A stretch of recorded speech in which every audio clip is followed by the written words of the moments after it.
자, 여러분과 함께 오늘 로마서 6장 11절 말씀을 가지고 오늘 함께 나눌 설교의 제목은 죄에 대하여 죽고 하나님께 대하여 살라라는 제목으로 함께 말씀을 나누도록 하겠습니다. 우리가 종종 죄란 문제를 대할 때 많은 경우에는 행동에 초점을 둘 때가 많이 있습니다. 예를 들어 내가 거짓말을 했다, 다른 사람에게 피해를 끼쳤다, 되게 폭력을 해들었다, 상처되는 말을 했다. 이러한 것들이 우리가 죄, 잘못된 것이라고 우리가 정의하고 또 그런 행동을 고치려고 부단히 노력 많이 합니다. 그런데 성경은요, 그냥 그 행위의 죄란 정의를 끝난 것이 아니라 더 깊은 의미를 가지고 있습니다. 우리가 죄를 지었기 때문에 죄인이라는 것이 아니라 우리 존재가 죄인이기 때문에 우리가 죄를 지을 수밖에 없다는 것을 성경은 말하고 있는 것입니다. 사과 나무의 비유를 한번 들어볼까요? 여러분, 사과 나무에서는 사과가 피게 될 것입니다. 사과 열매를 맺을 수밖에 없죠. 근데요, 그 사과 나무가 열매를 맺었기 때문에 사과 나무입니까? 전혀 상관이 없습니다. 그가 열매를 맺기 이전에도 그는 사과 나무였습니다. 그 열매와 상관없이, 열매의 결과와 상관없이 사과 나무는 사과 나무인 것입니다. 우리도 마찬가지예요. 우리가 어떤 외적인 행동으로 말미암아 우리의 존재가 정의된다고 우리는 생각할 수 있으나 성경은, 그리고 실상은 우리 존재가 이미 정의가 되었고 그로 말미암아 파생된 결과라는 것을 성경은 말하고 있습니다. 그것이 바로 아담에서도 비롯된 죄의 문제라는 것이죠. 우리 아담에 속한 우리 모든 인류는 결국에는 이 죄를 문제를 가지고 태어날 수밖에 없습니다. 그렇기 때문에 우리는 절망할 수밖에 없죠. 왜냐하면 그 누구도 이 죄의 문제에서부터 벗어날 수가 없기 때문입니다. 내가 죄인을 인정하든 인정하지 않든 우리는 죄인으로 이 땅 가운데 태어났고 살아갑니다. 내가 인지를 하든 인지하지 않든, 내가 어떤 행동을 하든 안 하든 상관없이 우리는 다 하나님 앞에 죄인 된 사람입니다. 그렇기 때문에 우리는 절망할 수밖에 없습니다. 그러므로 하나님께서는 우리를 이 절망 속에 우리를 버려두지 아니하시고 우리에게 복음을, 기쁜 소식을, 소망을 허락해 주셨습니다. 이 죄의 문제를 어떻게 해결해 주셨나요? 첫 번째, 그리스도 예수의 그 보혈로 말미암아 우리의 죄의 문제를 해결했습니다. 그리고 우리가 예수 그리스도를 믿음으로 말미암아 우리를 의롭다가 하시며 하나님께서 우리를 의롭게 여겨 주셨습니다. 그리고 마지막으로는 우리를 이제 아담 안에서가 아니라 그리스도 안으로 옮겨짐으로 말미암아 이제 그리스도 안에 머문 자들은 새로운 피조물이라고 분명히 오늘의 본문의 말씀에도 기록되어 있습니다. 그러므로 여러분, 오늘의 본문의 말씀에 죄에 대하여 여기다라는 말이 있는데 이 여기다 단어에 우리가 조금 더 초점을 두기를 원합니다. 여러분, 진짜 죄에 대해서 죽은 자로 여기십니까? 그리고 그리스도 예수 안에서 새 사람으로 여기십니까? 아니면 여기다, 즉 생각하다, 이것을 내가 믿는다, 이렇게 내가 산다, 이러한 의미를 가지고 있는데 여러분 진짜 그렇게 살고 계십니까? 우리가 이 말씀을 좀 더 깊이 함께 나누겠습니다. 첫 번째, 우리는 기억해야 되는 것은 바로 죄는 뭐라고요? 행위가 아니라 존재의 문제라는 것입니다. 여러분, 사도 바울 같은 경우에는 로마서 5장 19절에 이런 말씀합니다. 한 사람의 순종치 아니함으로 말미암아 많은 사람들이 죄인 된 것 같이라고 말하는데, 여기서 말한 한 사람은 당연히 아담을 말하는 것이죠. 우리가 잘 알고 있는 것처럼 아담이 하와와 함께 선악을 알게 하는 지식의 열매를 먹음으로 말미암아 하나님의 말씀에 불순종함으로 말미암아 그 사단의 생명을 자기 자신으로 받아들임으로 말미암아 이제 아담에 속한 모든 후손들은 다 죄인으로 태어날 수밖에 없는 것입니다. 그렇기 때문에 우리가 죄인이기 때문에 죄를 지을 수밖에 없어요. 우리가 이것을 인정해야 됩니다. 이것을 인정하고 우리가 이것을 받아들여야 됩니다. 많은 경우에는 우리 다른 사람들에게 상처를 받고 다른 사람들을 이해하지 못한다는 수많은 이야기를 듣곤 합니다. 그런데요, 거기에서는 왜 그렇게 생각할까요? 내가 죄인이라는 것을 인정하지 못하는 거예요. 내가 먼저 진짜 죄인이라는 것을 인정한 사람은요, 다른 사람도 그 연약함을, 그 죄라는 문제를 가지고 있다는 것을 인정할 수밖에 없는 것입니다. 그런데 내가 죄인이지만, 머리로는 알지만 그래도 난 나은 사람이지, 근데 저 사람이 한 행동을 보면서 왜 저 사람 저렇게 행동해? 저 사람 저렇게 행동하는 게 잘못된 거야, 저 행위가 잘못된 거야. 그 행위를 우리가 정죄하는 것은 어쩌면 우리 자신에게도 그러한 똑같은 잣대로 우리를 평가하고 있다는 것을 기억해야 됩니다. 우리는 뭡니까? 우리는 죄인입니다. 우리가 죄를 짓는 것은요, 죄를 지었기 때문에 죄인인 것이 아니라 우리 존재 자체가 죄인이기에 죄라는 것을, 결과를 우리의 삶 가운데 표출될 수밖에 없는 것입니다. 우리 한국에도 속담이 하나 있습니다. 콩 심는 데는 콩 나고 팥 심는 데는 팥 난다라는 말이 있죠. 여러분, 아무리 그 콩 심는 것에서 팥이 나오기를 간절히 기도해도 그 가운데는 콩이 나올 수밖에 없는 것입니다. 팥도 동일한 의미를 가지고 있는 것이죠. 우리가 아무리 외적으로 좋은 행동을 많이 하려고, 좋은 착한 행실을 많이 하려고, 다른 사람에게 사랑받고 인정받으려는 모습을 아무리 많이 할지라도 우리의 존재가 변하는 것은 하나도 없다는 것을 알아야 합니다. 아무리 호박에 줄을 긋는다 해서 수박이 될 수 없는 것처럼, 아무리 우리의 존재를 아름답게 치장한다고 해서 우리가 죄인에서부터 자유함을, 죄인에서부터 스스로 구원을 얻을 수 없다는 것을 기억해야 됩니다. 그러므로 사랑하는 성도 여러분, 우리의 진짜 존재적, 즉 우리의 뿌리의 문제는 바로 이 존재 문제, 즉 죄의 문제라는 것을 기억해야 됩니다. 그렇다면 이 죄의 문제를 어떻게 우리가 해결받을 수 있을까요? 오직 그리스도의 보혈밖에 없습니다. 오직 예수님의 보혈을 우리가 의지하고 그 보혈을 우리가 우리 자신에게 적용할 때 우리가 이 죄의 문제에서부터 해결할 수 있다라고 우리는 기억해야 됩니다. 예수님께서 이 땅에 2000년 전에 오셨습니다. 왜 오셨을까요? 그 전지전능하신 하나님께서 말씀으로 모든 것을 창조하실 수 있던 그분이, 하나님이 왜 굳이 육신을 입고 이 땅에 오실 수밖에 없을까요? 그것은 그의 보혈, 즉 귀한 피를 뿌리기 위함입니다. 그분의 피를 이 땅 가운데 우리를 위하여 뿌려야 됐기 때문입니다. 그런데 왜 뿌려야 됐죠? 바로 우리의 이 죄의 문제를 해결하기 위하여, 우리의 죄의 문제 해결을 위하여 우리 주님께서 친히 하늘 보좌를 던지시고 이 땅 가운데 육신을 입어 우리와 함께 공생하셨으며 결국에는 십자가에서 피 흘려 죽으셨던 것을 우리는 기억해야 됩니다. 그러므로 보혈은, 예수님의 피는 우리의 죄의 문제를 다루고 있음을 기억하십시오. 사랑하는 성도 여러분, 로마서에서도 계속 말합니다. 3장 25절 같은 경우에는 그의 피로써 믿음으로 말미암아 화목제물 또는 우리의 범죄함을 위하여 내어주심을 되고라는 표현으로 예수님은 자기 자신을 내어줬다, 그의 보혈을 뿌렸다, 그 보혈을 흘렸다라는 말을 계속 언급된 것은 오직 우리의 죄 문제는 예수의 피로서만 우리가 해결될 수 있다는 것을 기억하기 위한 것입니다. 그러므로 피 흘림 없이는 사함이 없다라는 히브리서 말씀과 같이, 여러분 우리의 죄의 문제를 해결받고 싶습니까? 정말로 여러분 이 죄에서 지긋지긋한 것에서 끝내고 싶습니까? 그러면 우리는 예수의 그 보혈을, 예수의 그 피를 우리는 의지해야 되고 그것을 가지고 하나님께 나아가야 되는 것입니다. 왜 나아가야 될까요? 그때만이 하나님과의 화목이 이루어지기 때문입니다. 성경은 하나님이 사람과의 이 죄의 문제로 말미암아 단절되었다고 말하는데 그냥 남남이 되었다, 이제 서로 못 보는 사이다, 이게 아니라 하나님 우리를 원수로 여기셨습니다. 우리도 하나님과 원수가 되었던 것입니다. 여러분, 원수라는 것이 어떠한 관계일까요? 여러분이 아무리 미워하고 싫어하는 사람이 있어도요, 우리는 흔히 그 사람을 원수됐다 이런 표현하지 않습니다. 원수는요, 그 상대방을 악의를 가지고 그가 망하기를, 그가 사망하기를, 그 죽기를 원할 정도로 가져야 감정이 원수입니다. 그런데 우리가 죄인 됐을 때 우리와 하나님의 관계는 이 원수됨의 관계였던 것이죠. 왜냐하면 우리가 사단의 자녀였으며 사단을 아비로 우리가 섬겼으며 사단에 속한 자였기 때문에 우리는 하나님과 원수될 수밖에 없는 것입니다. 하나님과 원수된 우리였기에 우리는 결코 하나님을 볼 수도 없었고 나아갈 수도 없었으며 하나님을 만날 수도 없었습니다. 이것이 바로 인간의 참된 실존의 문제였습니다. 로마서 5장 1절 같은 경우는 그러므로 우리가 믿음으로 의롭다 하심을 얻은즉 우리 주 예수 그리스도로 말미암아 하나님과 화평을 누리자라고 사도 바울 우리에게 초청한 것처럼, 우리가 하나님과 화평을 누릴 수 있는 것은 오직 우리가 믿는 것인데, 무엇을 믿는 거예요? 예수 그리스도를, 그의 보혈의 능력을 믿음으로 말미암아 우리가 하나님과의 화평을 누릴 수 있다는 것입니다. 여러분, 우리의 죄 문제가 예수 그리스도의 보혈로 말미암아 해결되는 것을 믿으십니까? 그 믿음으로 말미암아 우리가 하나님과 관계를, 화평을 누릴 수 있다는 것입니다. 즉 그리스도께서 하나님과 우리의 화목제물이 되어주셨다라는 것을 말할 수가 있습니다.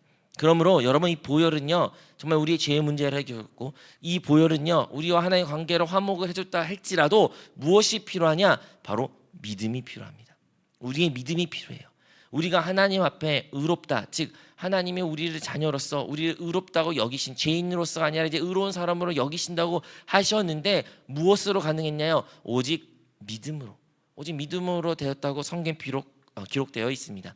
우리가 잘 알고 있는 것처럼 아담의 후대 모든 사람들은 다 죄인이었고 죄의 문제에서부터 구원을 받을 수 없었습니다. 하지만 하나님께서는요, 한 사람을 택하십니다. 구약에서 바로 아브라함이죠. 근데 하나님은 아브라함을 의롭게 여기셨다고 하셨는데 왜 의롭게 여기셨습니까? 그가 믿었기 때문에.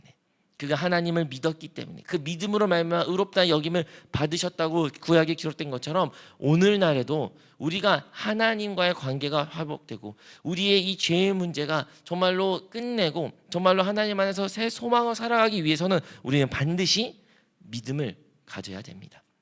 여러분은 무엇을 믿고 계십니까? 우리가 믿는 것이 많이 있을 수 있어요. 또한 교회 살면서 많은 것을 믿는다고 우리는 또 생각할 수 있습니다. 근데 여러분 진정으로 그리스도의 보혈을 믿으십니까? 그 보혈의 능력을 믿으십니까? 그 보혈이 여러분의 모든 죄의 문제를 해결하였고 여러분이 그 죄에 속한 자가 아니라 이제 하나님께 속한 자로서 새로운 피조물이 됐다는 것을 믿으십니까? 여러분의 관계가, 아버지와의 관계가, 하나님과의 관계가 화목되었고 이제 여러분 하나님을 당당하게 만날 수 있다는 그 믿음을 가지고 계십니까? 많은 청년들이, 많은 성도들이 하나님을 만나기를 희망합니다. 하지만 동시에 하나님이 두렵다고 말합니다. 하나님이 두렵고 하나님께 나아가는 것이 무섭고 하나님을 어떻게 만난지 알지 못합니다. 이런저런 다양한 이유로 하나님을 만나지 못한다고 저들은 말하지만 가장 근본적으로 또한 가장 뿌리 깊은 문제가 해결되지 않을 때가 많은데 그것이 바로 죄의 문제입니다. 그들의 죄가 청산되지 않았습니다. 죄에 대한 담대함이 없습니다. 화목이 이루어지지 않았습니다. 그렇기 때문에 하나님께 나아갈 수 없는 것입니다. 당당히 나아갈 수가 없습니다. 또한 자신감이 없습니다. 하나님 나를 만나 주실 것이라는 자신감, 하나님 나와 함께 하시는 그 자신감, 하나님이 지금도 내게서 역사한다는 그 믿음이 우리 안에 없기 때문에 우리가 하나님을 만나지 못할 때가 참으로 많다는 것을 우리는 알아야 합니다. 그러므로 여러분, 믿음은 반드시 우리의 신앙생활에 필요합니다. 이 신앙생활이라는 단어가 좀 멋있어서 그렇지 신앙이라는 게 다른 말로 하면 믿음이에요. 신앙생활은 곧 믿음생활이란 거예요. 즉 우리가 흔히 말하는 신앙생활이 좋은 사람, 신앙이 좋은 사람이라는 사람은 다른 말로 뭐가 좋은 사람이에요?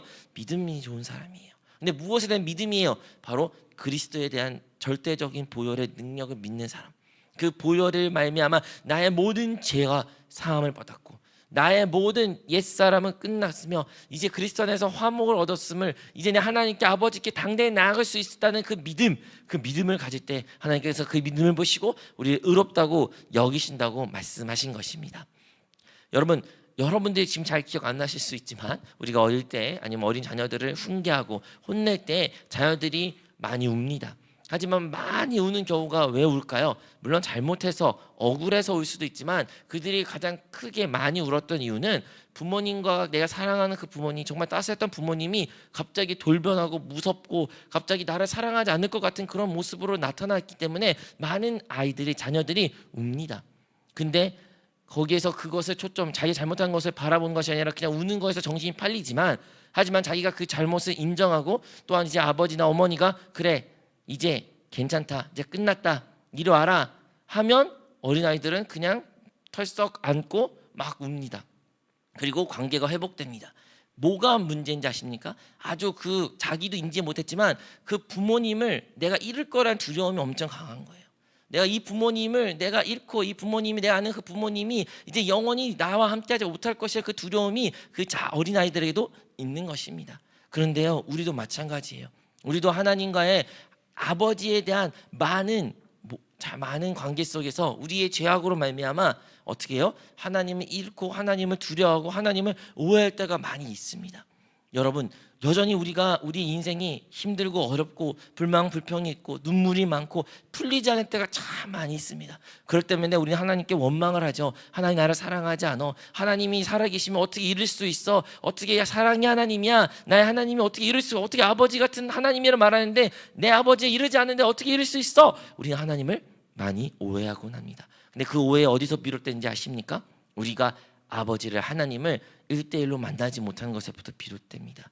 여러분, 욥은요, 그가 아무리 선한 일을 했고 정말로 그 당대에 가장 선한 사람이라고 칭송받는 욥일지라도요, 그에겐 고난과 고통이 찾아왔습니다. 그래서 친구들은 너가 죄가 있기 때문에 그러한 고난과 고통이 있어, 빨리 회개해 라고 말했을 때 욥은 나는 어떠한 죄도 짓지 않았어, 나 하나님을 만나면 빠질 거야 라고 그가 말했습니다. 그런데요, 정작 하나님을 만난 욥은요, 그 어떤 것도 따지지 않았습니다. 그 어떤 것도 하나님께 변명하지 않았습니다. 도리어 하나님께 그냥 자기가 주님 얼굴을 보았으니 그것으로 되었다고 그는 모든 것을 다 받아들였습니다. 마찬가지예요. 우리의 인생에 사실 많은 어려움에 불만과 불평과 또한 어려움에 그 우리가 해결하고 싶고 하나님께 원망하고 싶은 많은 문제들은요, 사실 아버지를 인격적으로 아직 만나지 못한 것부터 문제가 제기됐던 것을 알아야 됩니다.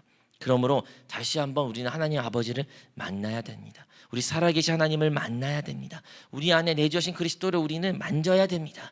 그럴 때 주님의 인도하심과 성령의 기름 부으심과 또한 그분의 음성을 우리가 들을 때 우리는 우리의 삶에 어떠한 문제와 큰 고난이 있을지라도 뛰어넘는 하나님의 놀라운 역사를 체험하게 됩니다. 그런데 어떻게 가능해요?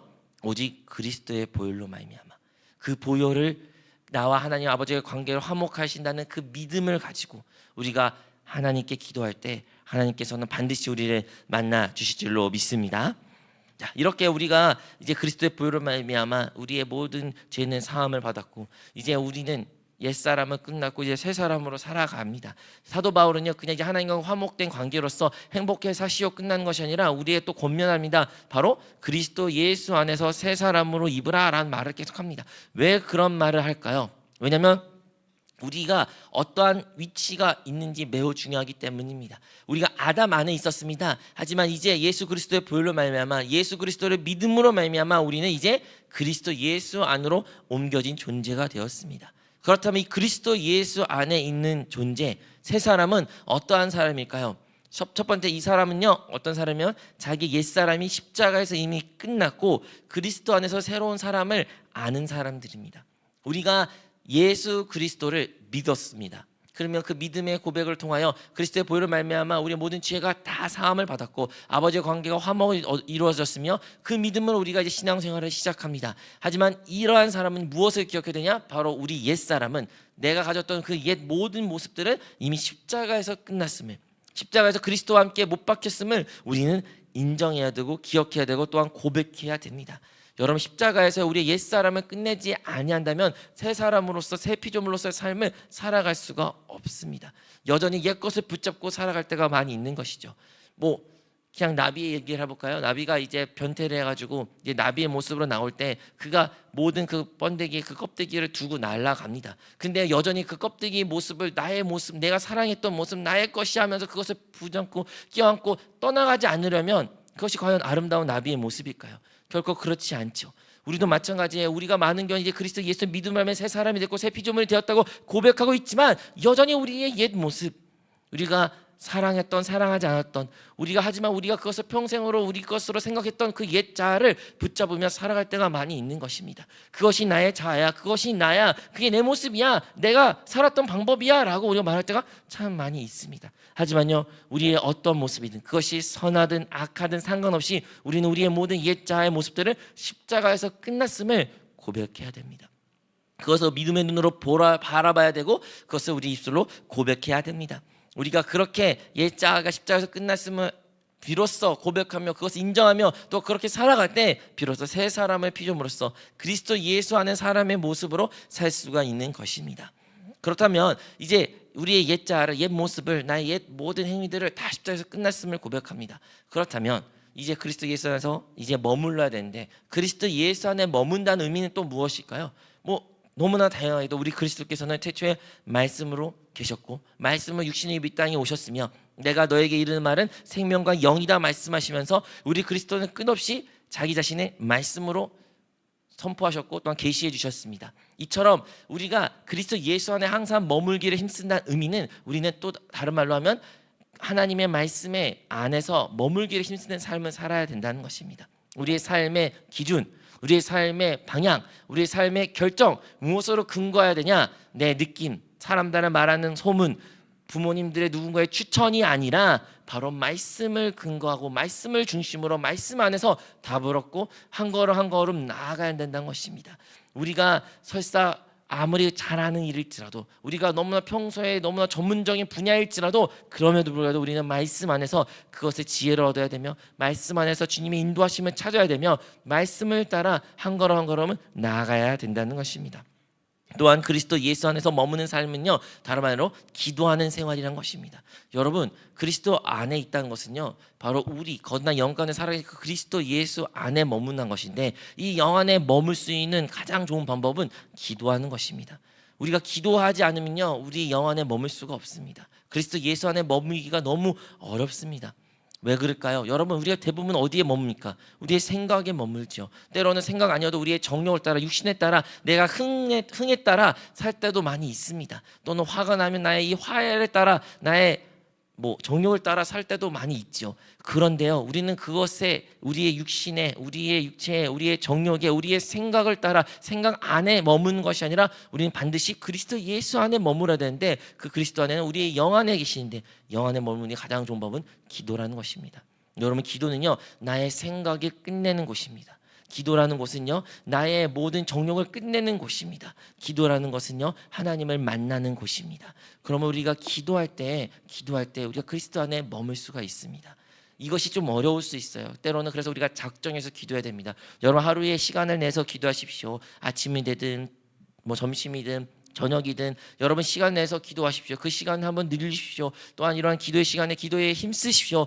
여러분, 기도에 힘을 쓰면 여러분 진짜 그리스도 예수 안에 머문다는 그 무엇인지 분명히 잡히게 될 것입니다. 하지만요, 이미 그것을 하는 사람이 이 자리에 있다면 거기서 멈추지 마십시오. 성경에 기록되기를 쉬지 말고 기도하라 라고 말합니다. 어떻게 우리가 쉬지 말고 기도할 수가 있을까요? 즉, 그 기도하는 생활, 즉 우리가 그 영 안에 그리스도 예수 안에 머무는 그 생활을 우리 일상 가운데서 이어가야 된다는 것입니다. 그 기도할 때만이 주님을 인식하고 주님 안에 머무는 것이 아니라 우리의 일상생활 가운데서도 항상 주님 안에 머물며 주님을 인식하며 주님을 따라 사는 삶을 살 필요가 있다는 것이죠. 그게 뭐라고요? 기도생활. 기도 안에서 우리가 그런 삶을 살아야 될 줄로 믿습니다. 그리고 마지막으로는 바로 교회 안에서 머무는, 교회와 함께하는 삶을 우리는 살아야 됩니다.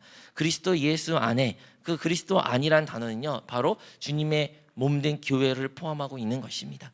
우리 주님은요, 교회의 머리라고 말씀하셨고 그의 몸은 교회다라고 성경에는 분명히 말하고 있습니다. 그리고 이 교회는요, 예수 그리스도를 믿고 영접하고 구주라고 고백하는 우리 믿는 지체들의 한 몸됨을 말하고 있습니다. 우리 한세교회가 좋은 예가 있지 않습니까? 우리가 한세교회라고 말했을 때 한세대학교에 있었던 그 본관 2층이 한세교회가 아닙니다. 서양 사람들은 한세교회 어디 있어 하면 저기 있어 라고 말하지만 사실은 거기 있지 않아요. 지금 우리 한세교회 어디 있나요? 바로 여기에 있습니다. 무슨 의미입니까? 교회는요, 어떤 건물이 아니에요. 어떠한 건물로서 어떤 위치가 어떠한 무형물이 있는 것이 아니라 유기적인 존재로서 우리가 바로 교회라는 것입니다. 우리가 한세교회이고 우리가 주님된 몸된 교회이며 이 몸된 교회는 것은 그리스도의 생명이 이 안에 있다는 것입니다. 그러면 우리가 진정으로 그리스도 안에 머무는 삶을 살기를 원한다면 우리는 교회 생활 안에 깊이 들어와야 됩니다. 결코 교회 생활에서 벗어나면서 그리스도 안에 머물기는 어려운 것이고 일어날 수 없는 일이라는 것을 기억하십시오. 저희의 신체 부위가 하나로 다 붙어 있습니다. 이 신체 부위가 제 몸에서 떨어질 순간, 물론 제 신체였지만 봉합하지 않고 빨리 이것을 치료하지 않냐면 이것은 결국에는 죽게 되는 것이죠. 우리도 마찬가지예요. 영적으로 우리가 교회 안에 신앙생활에 이것이 아프고 힘들고 많은 상처와 눈물이 있을 수 있습니다. 제 몸도요, 아플 수 있고요, 다칠 수 있고요, 안 좋을 수도 있어요. 하지만 몸입니다. 그래도 붙어 있어야 됩니다. 그리고 함께 그것을 극복해야 됩니다. 그럴 때 더 하나 된 몸이 될 수 있는 것처럼 우리의 신앙생활 가운데 교회 생활이 힘들고 어렵고 아프고 상처 있다고 해서 그냥 뛰쳐나간다면 처음에는 좋은 것처럼 보일 수 있으나 영적으로는 메마르고 결국 영적으로 내가 죽어가고 있다는 것을, 결국에 주님의 몸과에서 떨어졌다는 것을 우리가 체험할 수밖에 없는 것입니다.